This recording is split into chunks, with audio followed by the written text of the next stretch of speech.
చిన్నరానా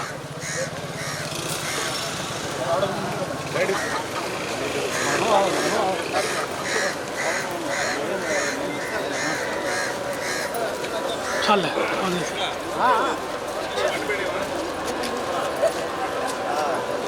site irrigation land అవుతుంది కదా, మీకే సంబంధం ఉండే మున్సిపాలిటీ ఇరిగేషన్ వాళ్ళు కదా మాస్టర్ ప్లాన్ ఇంప్లిమెంట్ అవును, ఇరిగేషన్ ద్వారా కదా మాకు మీరు ఇంప్లిమెంట్ అంటే ఇరిగేషన్ అలా కూడా మున్సిపాలిటీ నోటీసులు ఇవ్వచ్చు. నాకు తెలియదు క్లాసిఫికేషన్ మాకు ఇచ్చారు అంటే మీకు ఏమైనా పట్టాలు ఇచ్చుంటారు కదా, మాకు అసలుగా మాకు పట్టాలు ఇచ్చుంటే మాకు ఈ డిసిషన్ ఎందుకు వస్తుంది సార్?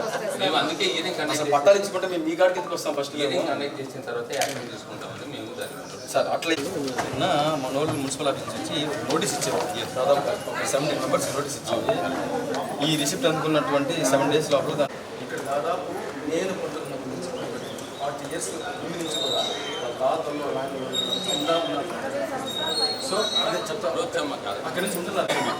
అంటే వాళ్ళ డాక్యుమెంట్ కానీ మీరేం చెప్పారంటే 7 రోజుల లోపల దీన్ని చేసి 21వ తారీఖున కమిషనర్ గారి ముందు మీరు సంబంధించిన నిన్న 21 అవును ఇది అప్పుడు ఇప్పుడైనా కానీ వాళ్ళని ఉన్న పలంగా తీయం ఇయరింగ్ కండక్ట్ చేసి వాళ్ళ డాక్యుమెంట్ అని వెరిఫై చేసి దానికి ఏమైనా బెనిఫిట్ ఉంటే చెప్పినటువంటి ఫ్లైఓవర్ శాంక్షన్ అయిందని చెప్పి 2 సంవత్సరాలు మంత్రి గారు చెప్తారు. జీవోలు ఇచ్చినట్టు సర్వే నెంబర్ తీసుకుంటారు. ఇది జీవో అనేది ఓన్లీ బలిజిపాలెం సంబంధించి అక్కడి నుంచి వస్తారు.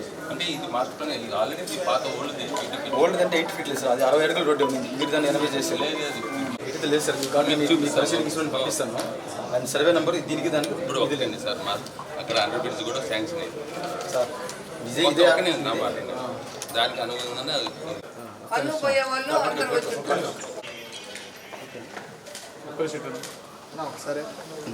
కొట్టు గబగబ ఒక్క నిమిషం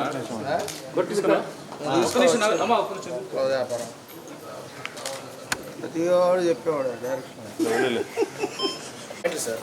మీరు ఏదైతే first GO master plan GO ఇదే కదా మీరు ఇచ్చిన జీవో, మీరు ఇచ్చినటువంటి జీవోలో ఇవి ఈ జీవో సర్వే నెంబర్ అవునా?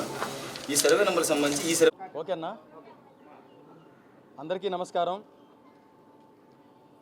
మా అధినేత శ్రీ వైఎస్ జగన్మోహన్ రెడ్డి గారు 5 సంవత్సరాలు ముఖ్యమంత్రిగా పరిపాలించిన 5 సంవత్సరాల్లో పేద బడుగు బలహీన వర్గాలకు సంబంధించిన ప్రతి ఒక్కరు కూడా కరోనా లాంటి క్లిష్టమైన పరిస్థితులను కూడా సమర్థవంతంగా ఎదుర్కొని ఆ రోజు గుండెల మీద చేయి వేసుకుని ధైర్యంగా ఆ రోజు ప్రతి ఒక్క పేదలు ఉన్నారు. ఆ రోజు దానికి కారణం జగన్మోహన్ రెడ్డి గారు తీసుకొచ్చినటువంటి నిర్ణయాలు కావచ్చు, ఆయన పరిపాలించినటువంటి విధానం కావచ్చు, పేదవాడికి ఒక వరం లాంటి పరిపాలన ఆ రోజు జగన్మోహన్ రెడ్డి గారు అందిస్తే ఈరోజు తెలుగుదేశం పార్టీ అధికారంలోకి వచ్చిన 2 సంవత్సరాలు గడిచిపోయి 3వ సంవత్సరం మొదలైనప్పటికీ కూడా వాళ్ళు చేసినటువంటి దౌర్జన్యాలలో, వాళ్ళు చేస్తున్నటువంటి దుర్మార్గాల్లో ఎటువంటి మార్పు లేకపోవడానికి ఈరోజు నెల్లూరు జిల్లాకు సంబంధించి మంత్రి నారాయణ గారు ప్రాతినిధ్యం వహిస్తున్నటువంటి ఎమ్మెల్యేగా ప్రాతినిధ్యం వహిస్తున్నటువంటి నెల్లూరు సిటీకి సంబంధించి నా డివిజన్ ఏదైతే ఉందో 13వ డివిజన్లో కరెక్ట్గా ఒక 6-7 నెలల క్రితం కేవలం వైఎస్ఆర్ కాంగ్రెస్ పార్టీకి పనిచేసిన ఒక మహిళ, ఒక అమ్మాయికి సంబంధించినటువంటి ఒక ఇల్లు ఏదైతే ఉందో, 1 సెంటు భూములు ఇల్లు